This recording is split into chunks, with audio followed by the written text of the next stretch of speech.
मेहनती किसान भारत गांवों का देश है और गांवों की आत्मा वहां के किसान हैं। किसान वह व्यक्ति है जो धरती माँ की सेवा करता है, खेतों में दिन रात मेहनत करता है, तब जाकर समाज को अन्न मिलता है। लेकिन विडंबना ये है कि वही किसान आज गरीबी, कर्ज और उपेक्षा का शिकार है। रामू एक छोटे से गांव बसेड़ी में रहने वाला किसान था। उसके पास केवल 2 बीघा जमीन थी, जो उसके दादा से उसके पिता को और फिर उसे विरासत में मिली थी। उसका जीवन बहुत साधारण था। कच्चा मकान, 2 बैल, एक बूढ़ी माँ, पत्नी गीता और 2 छोटे बच्चे, गुड्डू और पिंकी। रामू बचपन से ही मेहनती था। जब उसके पिता की मृत्यु हुई, तब वह केवल 15 वर्ष का था। पूरी जिम्मेदारी आ गई। वह स्कूल नहीं जा सका क्योंकि उसे खेतों में काम करना पड़ता था। रामू की हालत दिन ब दिन बिगड़ती जा रही थी। बारिश का अनियमित होना, फसल की खराबी, खाद और बीज की महंगाई ने उसे तोड़ दिया था। सरकारी योजनाओं का लाभ उसे कभी ठीक से नहीं मिला। उसे अपने बच्चों की पढ़ाई और माँ की दवाई के लिए कई बार साहूकार से कर्ज लेना पड़ा। साहूकार लाला जी गांव का सबसे अमीर आदमी था, लेकिन दिल से उतना ही कठोर। वह हर महीने ब्याज के पैसे वसूलता और ना देने पर धमकाता। रामू ने हार नहीं मानी।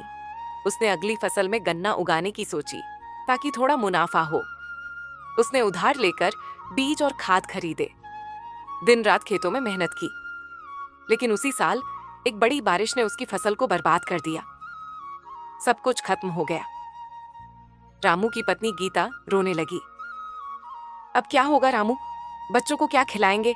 लाला जी फिर से तंग करेगा। रामू के पास कोई जवाब नहीं था। वह भी रो पड़ा। रामू ने सोचा कि अब जीवन का कोई अर्थ नहीं रहा। उसने आत्महत्या करने का निर्णय ले लिया।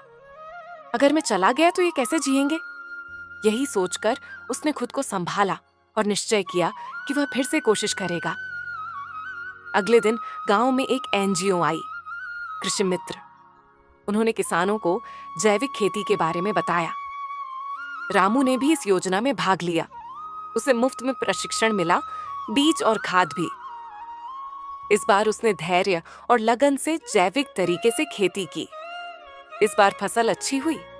उसे शहर के बाजार में अच्छे दाम मिले। पहली बार उससे मुनाफा हुआ।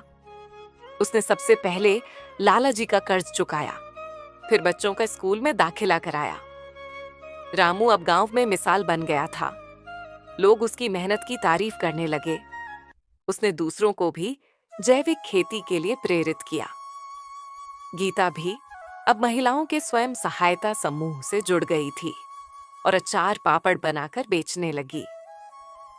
रामू ने अपने पुराने टूटे घर को मरम्मत करवाया। वह अब हर साल थोड़ा थोड़ा पैसा बचाने लगा। बच्चों को अच्छी शिक्षा दिला रहा था। रामू को एक दिन जिला अधिकारी से मिलने का मौका मिला। उसने पूरे गांव की समस्याएं बताईं। अधिकारी प्रभावित हुआ और गांव में पानी की टंकी, स्कूल की मरम्मत और सड़क निर्माण की योजना शुरू की गई। रामू को श्रेष्ठ किसान का पुरस्कार भी मिला। रामू अब चाहता था कि उसका बेटा गुड्डू एक दिन अफसर बने और बेटी डॉक्टर। वह उन्हें हमेशा सिखाता, मेहनत कभी बेकार नहीं जाती। मैंने खेत जोते हैं, तुम ज्ञान बो, फल जरूर मिलेगा। कुछ सालों में रामू की हालत काफी सुधर गई। गांव में लोग अब उसे रामू भैया कहकर इज्जत से बुलाते।